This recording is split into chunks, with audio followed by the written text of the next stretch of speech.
Good morning. It's day 21. It's Monday. Another glorious day, although I think that this may be the last one. Tomorrow there's supposed to be some rain. I'll deal with that when I get to it. Nice quiet camp here last night in Ohio.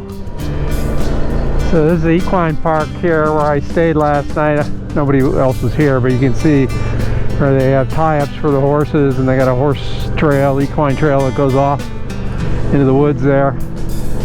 That's pretty cool. So that is it for East Fork State Park Campground, heading north and slightly west to Dayton.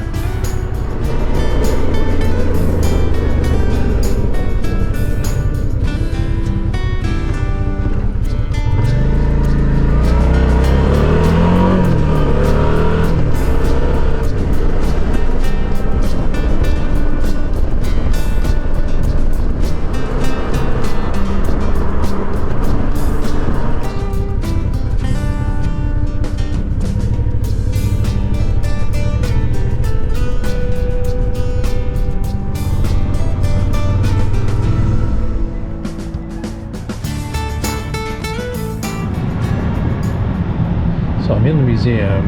There's actually quite a few buildings I need to go through or can go through, but this is the first thing I saw, an NCR cash register. My grandfather used to work for NCR, which is not too far from here. You want cash registers? They got cash registers. That's absolutely crazy. Man, I'm old enough to remember stores that use these things. Kind of an eclectic collection, but this is the 1 millionth Huffman bicycle, 1947. I love the gold color.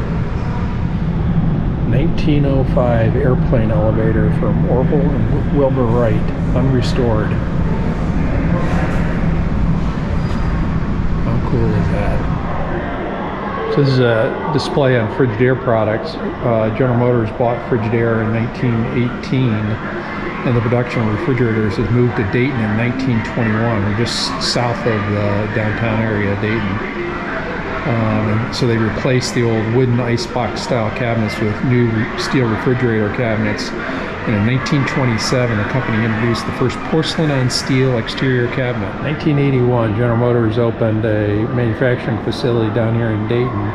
Here is the brand new red S10, first vehicle to come off the production line. Truck cost $6,000 when new, had all the available options including a cassette player. 1982. This is Charles F. Kettering, the hayloft inventor. It's a little creepy when he's moving around like that. Apparently I can push a button and he can talk, but I don't think I'm going to. This is a 1912 Cadillac touring car. It's the first production vehicle built featuring Delco's electric ignition, starting and lighting system. It was built in Detroit, Michigan. It's equipped with an L-head, inline 4-cylinder, 40 horsepower engine with a 286 cubic inch displacement. The original price was $1,800. I didn't realize that the McCall Corporation was located in Dayton.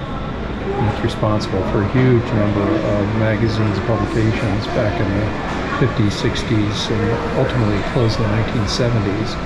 But started back in 1923. So you can see here some of the famous names that used to be around: the Post, the Newsweek, Life magazine, Time. So that Davis sewing machine I just showed, that company actually produced motorcycles back in 1914. This is the Dayton V-Twin. Oh, cool. Never heard of it. This room is dedicated to NCR computer operating console, 1957.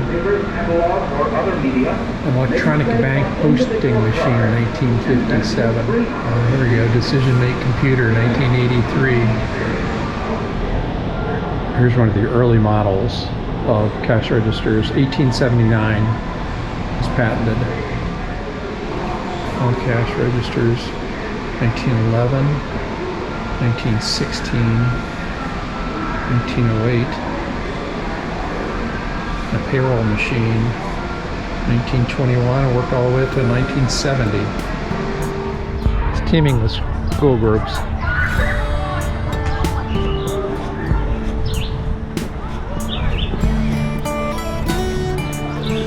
Wright Cycle Company.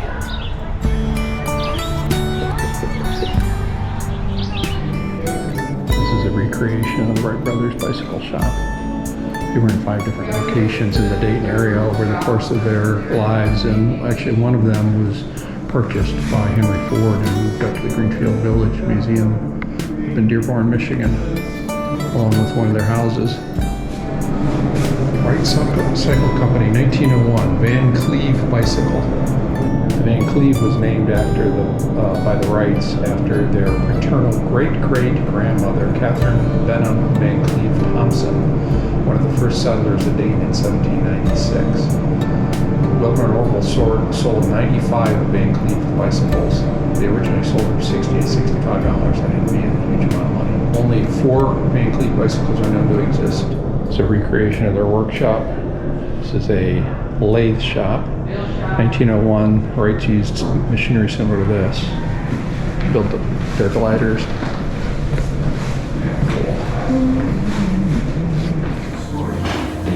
Some actual wood fragments from the Wright Flyer 2 in 1904.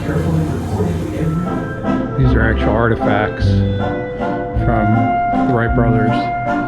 This was their experiment on lift versus drag using a bicycle. And the theory was that if lift equaled drag, the thing would not spin.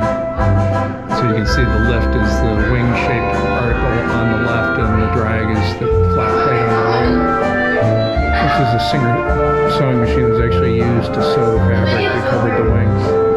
And this is the actual Wright Flyer 3, 1905.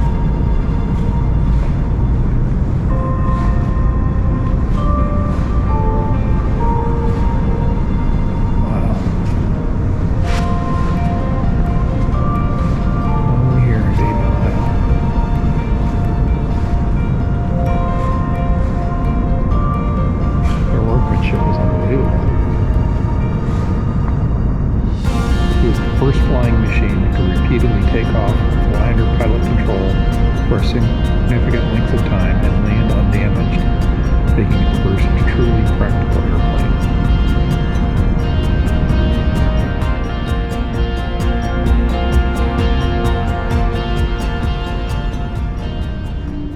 This is a satchel that Wilbur Wright used in his travels across Europe as he was marketing the aircraft to the various European countries.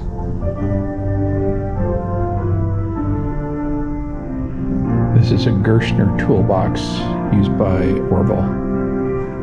John Glenn took this swatch of fabric with him. It was from the 1903 Wright Flyer aboard with him when he took his shuttle flight when he was in his 80s. Covered bridge, built in 1870 near Bellbrook, Ohio. A lock from the Miami and Erie Canal is here at the museum, 1833. A Morrison iron suspension bridge.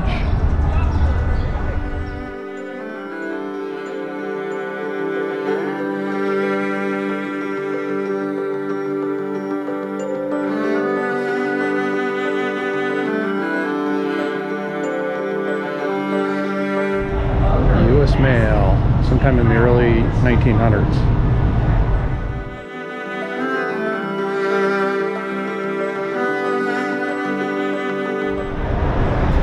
The 1904 interurban in between Toledo and one of the towns along the shore of Lake Erie. Look at the stained glass. You can see that in any modern public transportation. It's low top too. It's a 1923 caboose. The B&O line. Inside of the caboose.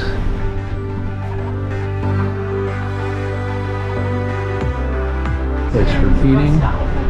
Yeah, somebody did just make you a copy. 1903 Detroit and Mackinac passenger car. What a pretty interior. And a lounge area back here.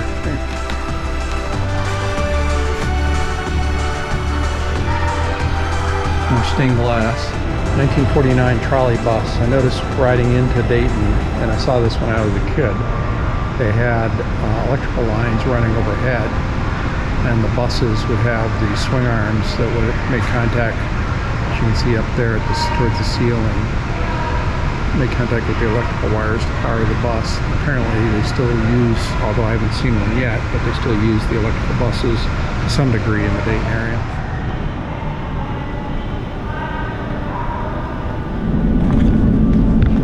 Call it wheeling through history. Big wheels in the front, difficult to steer and manage. They created what they called safety bicycles, which had the equal-sized front and rear wheel. There's brakes, chain drive, and Dayton, Ohio had the Davis Sewing Machine Company, which made bicycles as well as sewing machines.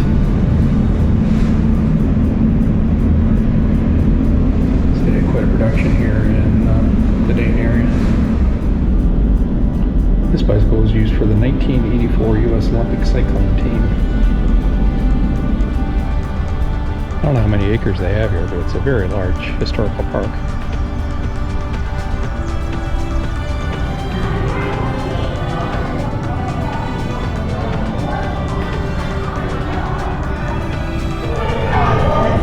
April 15th, 1913, Dayton was flooded and killed a whole number of people and did significant damage to the city. Rubicon was sent into the city along with several other locomotives to remove debris after the flood, which is why she's in this exhibit. So it flooded to 18.2 feet, which is the blue line above the building here.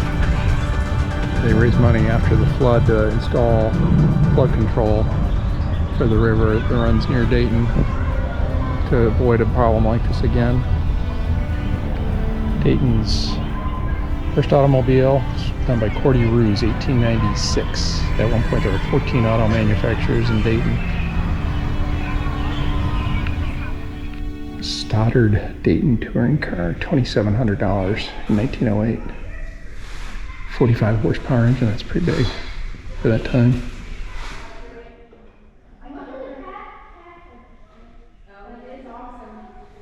Ford Model T, 1911.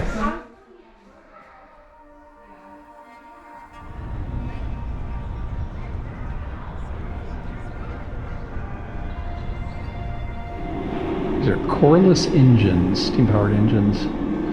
Powered the NCR factory, 1902.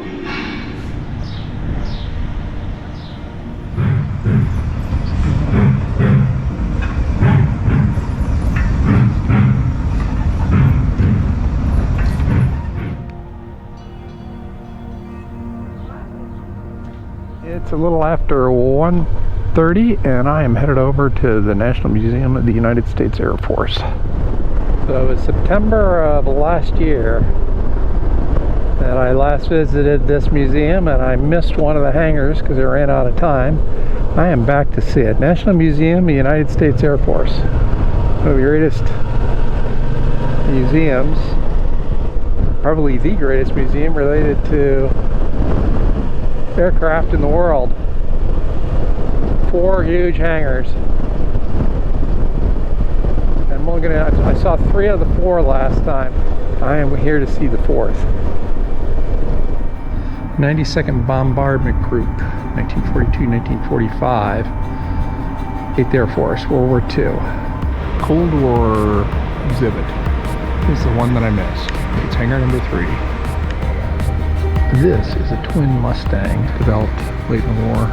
Never actually used until after 1946. But unlike the regular Mustang, I'll call it, this one had 2 pilot and a co-pilot, separate cockpits. It's pretty crazy. And the idea was that it could be longer range so that one guy could take a rest while the other guy could fly. This is a Cessna 172. My dad actually used to fly one. I used to fly next to him in the co-pilot seat even though I wasn't a co-pilot.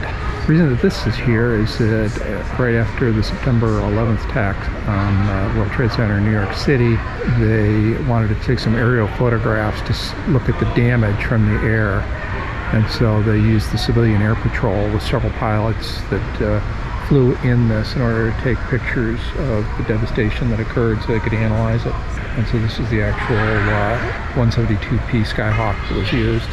This is F-86 Sabre.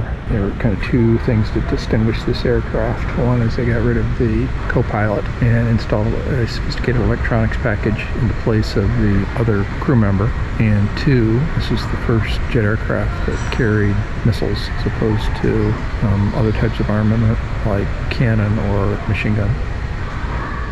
These are the rockets that they used on this plane, the 2.75-inch Mighty Mouse rocket. It can be fired in salvos of 6, 12, or 24. You can see it was carried by a retractable container underneath the fuselage for air-to-air combat. This is an F-94C Starfire, first flew in 1950. Look how the rockets come out next to the radome in the front.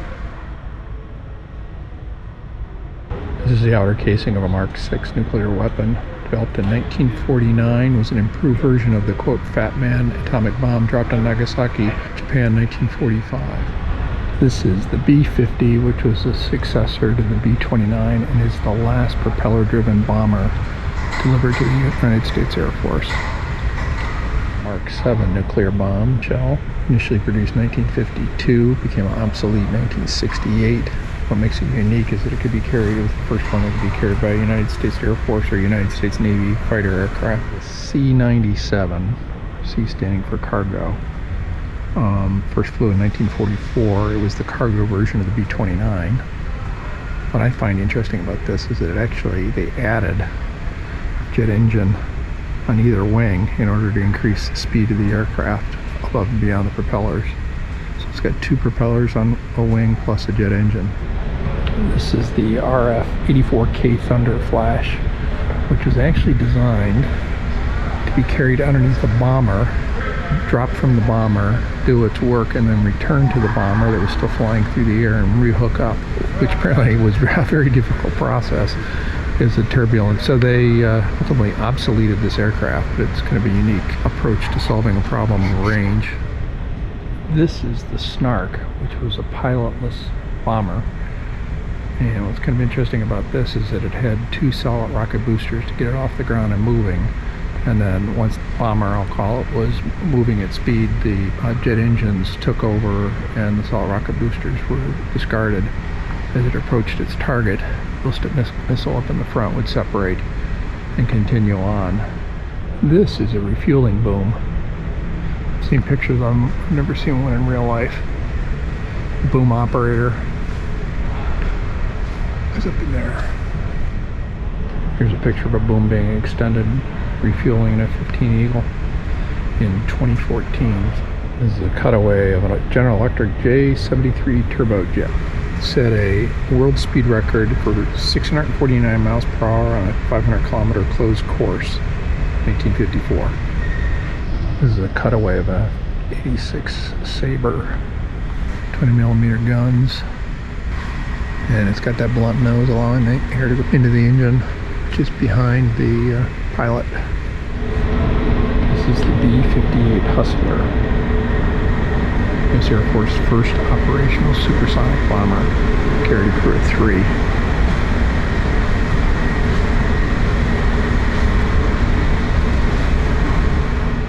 This is a B-58 escape capsule.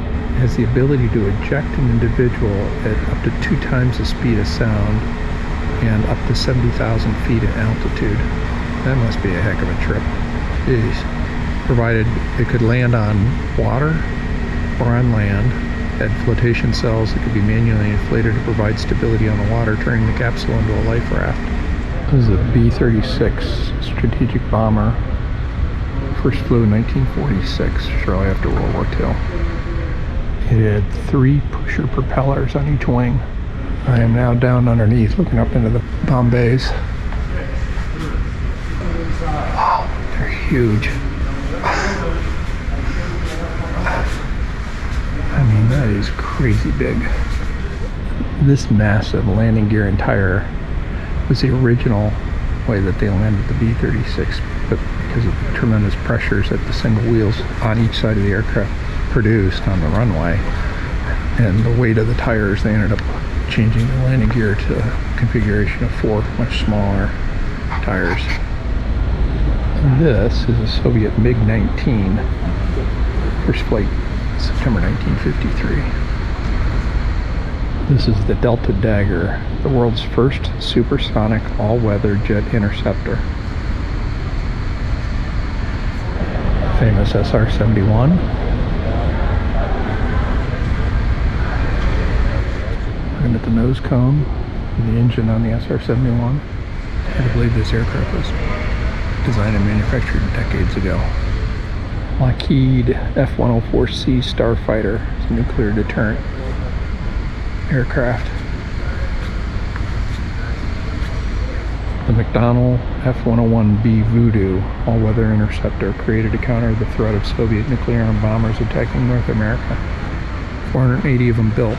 Became operational in January 1959. Still a good-looking airplane, given that it's 65 years old. This is the Douglas C-133 Cargo Master. There were no prototypes built. I went right into production. It was used to carry ballistic missiles across the ocean. This is a famous aircraft, the F-4G Wild Weasel. Flew during Operation Desert Storm in 1991.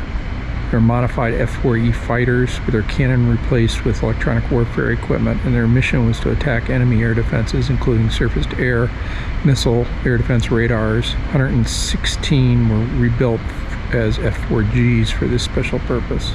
Of course, Berlin is known for the Berlin Airlift, and this is the Berlin Wall, or section of it. The artwork was created on the western side of the wall, the free side of the wall, and transported here years later to the museum. This is a MiG-23. It doesn't describe how the United States got its hand on it, although the Soviets at the time sold it outside the Soviet Union, so presumably that's the route by which came to possess a MiG-23. The U.S. used it in training so that the U.S. combat pilots could get used to the characteristics of the M23 when they went against it. So the F-4C is a fighter aircraft. This is a modified aircraft. It's an RF-4C Phantom II used as a reconnaissance aircraft. So the weaponry was replaced with cameras and sophisticated electronics. And this is a MiG-29 capable of Mach 2.3.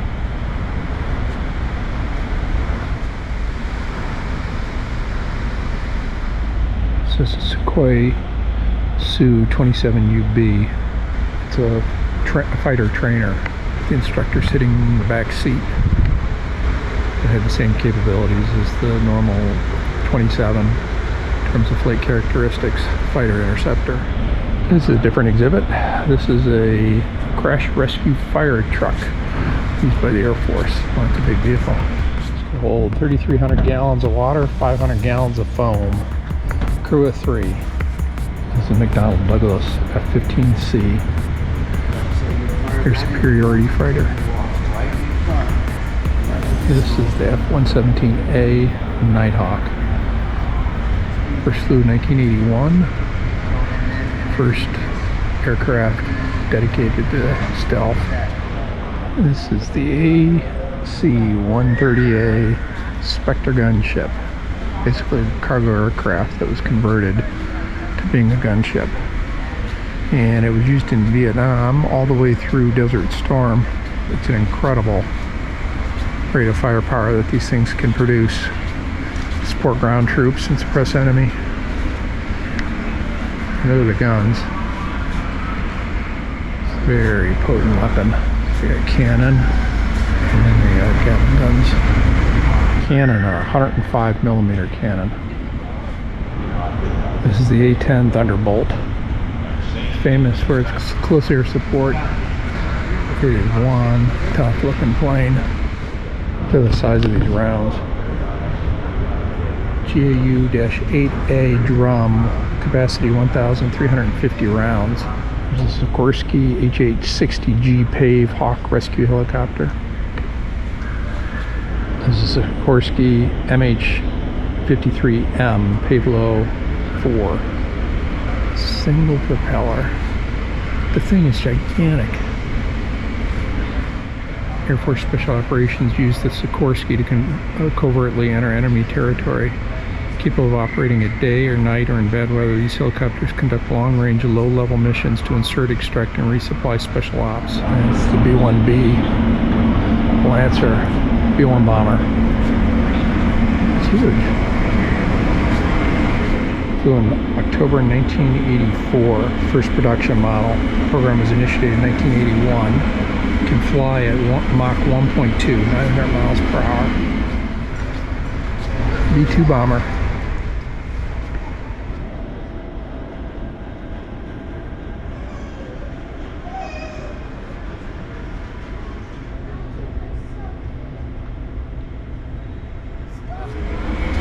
It's a heck of a museum. There's other things I could look at here, but it's 4 o'clock. Just take a swing around here. It's 4 o'clock and I need to get back to my bike, get some food, find my camp. So I've got another hour and a half of getting things going to settle down for the night. So in any event, that is the National Museum of the United States Air Force, round number 2. I said it before, it's a great museum if you're in the area. The park I was hoping to get to, which is very close, like 20 minutes away, is closed for reconstruction. So I am going kind of further north than I was really hoping to. It's late in the day, but I did get a reservation. It's 10 only sites. Looks like it's right on the lake. 5:30 in the afternoon. I got about 10-12 minutes to go before I get to Kaiser Lake State Park. And I am hitting the 4,000 mile mark on this trip. And there we go, 4,000 miles. 21 days, I'm finishing up my 3rd week. Got 1 more week to go, in my plan at least. Kaiser Lake, main campground to the right. It's a tent-only site. I don't think it has any electricity. Kaiser Lake Wetlands, State Nature Preserve. Spot on the water. This is back here.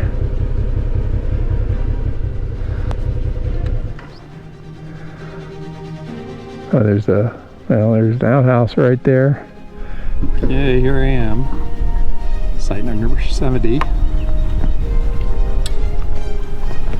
Right on the water, which is kind of nice. Too bad for a tent spot. I'm the only one here in the tent spots. The rest of the campground is on the other side of the road. Okay, I got my camp set up right on the lake here. Gonna start fixing myself a steak dinner.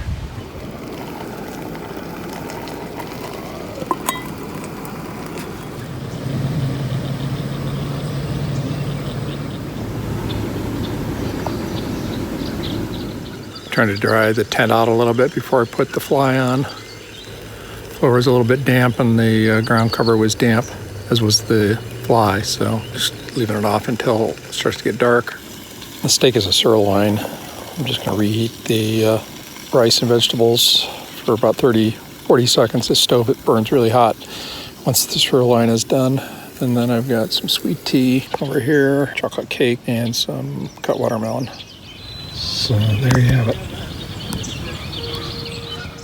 Pretty decent view for dinner.